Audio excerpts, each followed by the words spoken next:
I am Dr. Marcy Tanter, and I'm going to be reading from the narrative of the life of Frederick Douglass.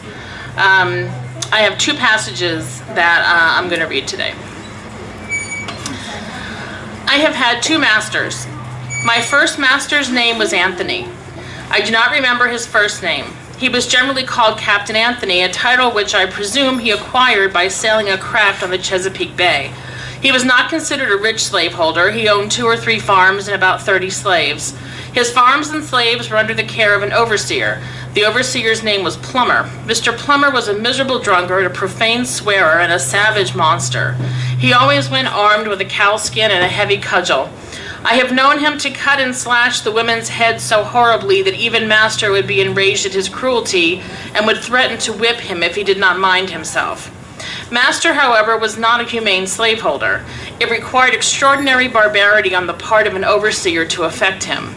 He was a cruel man, hardened by a long life of slaveholding. He would at times seem to take great pleasure in whipping a slave. I have often been awakened at the dawn of day by the most heart-rending shrieks of an own aunt of mine, whom he used to tie up to a joist and whip upon her naked back till she was literally covered with blood. No words, no tears, no prayers from his gory victim seemed to move his iron heart from its bloody purpose. The louder she screamed, the harder he whipped, and where the blood ran fastest, there he whipped longest. He would whip her to make her scream and whip her to make her hush, and not until overcome by fatigue would he cease to swing the blood-clotted cowskin. I remember the first time I ever witnessed this horrible exhibition. I was quite a child, but I well remember it.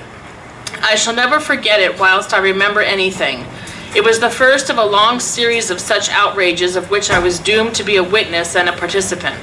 It struck me with awful force. It was the blood-stained gate, the entrance to the hell of slavery through which I was about to pass. It was a most terrible spectacle. I wish I could commit to paper the feelings with which I beheld it. This occurrence took place very soon after I went to live with my old master, and under the following circumstances. Aunt Hester went out one night, where or for what I do not know, and happened to be absent when my master desired her presence. He had ordered her not to go out evenings and warned her that she must never let him catch her in the company with a young man who was paying attention to her belonging to Colonel Lloyd. The young man's name was Ned Roberts, generally called Lloyd's Ned.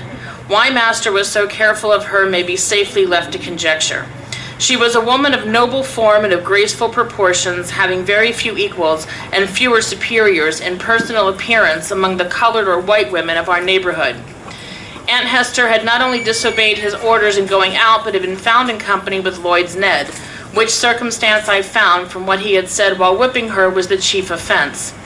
Had he been a man of pure morals himself, he might have been thought interested in protecting the innocence of my aunt, but those who knew him will not suspect him of any such virtue. Before he commenced whipping Aunt Hester, he took her into the kitchen and stripped her from neck to waist, leaving her neck, shoulders, and back entirely naked. He then told her to cross her hands, calling her at the same time a damned bitch. After crossing her hands, he tied them with a strong rope and led her to a stool under a large hook in the joist, put in for the purpose. He made her get upon the stool and tied her hands to the hook. She now stood fair for his infernal purpose. Her arms were stretched up at their full length so that she stood upon the ends of her toes. He then said to her, "Now, you damn bitch, I'll learn you how to disobey my orders." And after rolling up his sleeves, he commenced to lay on the heavy cowskin, and soon the warm red blood, amid heart-rending shrieks from her and horrid oaths from him, came dripping to the floor. I was so terrified and horror-stricken at the sight that I hid myself in a closet and dared not venture out till long after the bloody transaction was over. I expected it would be my turn next. It was all new to me. I had never seen anything like it before. I had always lived with my grandmother on the outskirts of the plantation, where she was put to raise the children of the younger women. I had therefore been, until now, out of the way of the bloody scenes that often occurred on the plantation.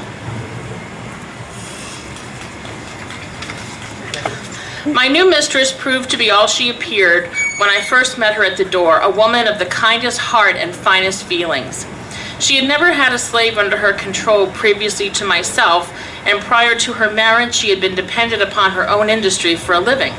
She was by trade a weaver, and by constant application to her business, she had been in a good degree preserved from the blighting and dehumanizing effects of slavery.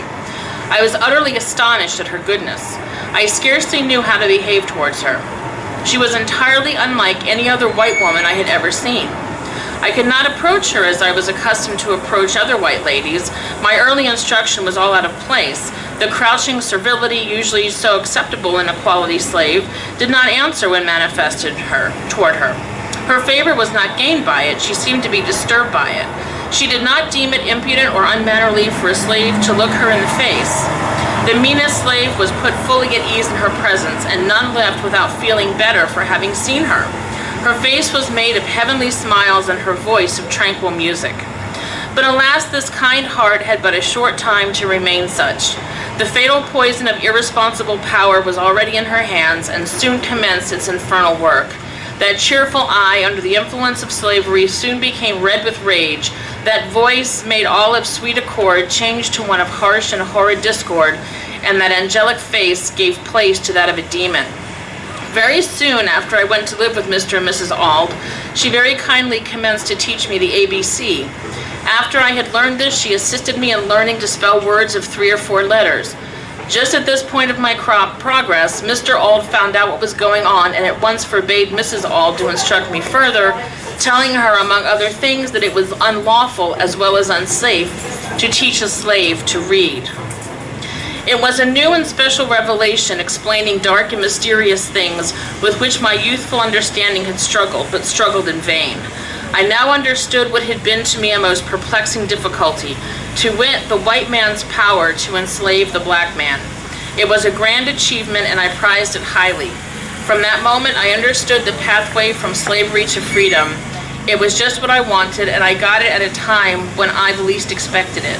While I was saddened by the thought of losing the aid of my kind mistress, I was gladdened by the invaluable instruction which, by the merest accident, I had gained from my master. Though conscious of the difficulty of learning without a teacher, I set out without high hope and a fixed purpose, at whatever cost of trouble, to learn how to read. Thank you.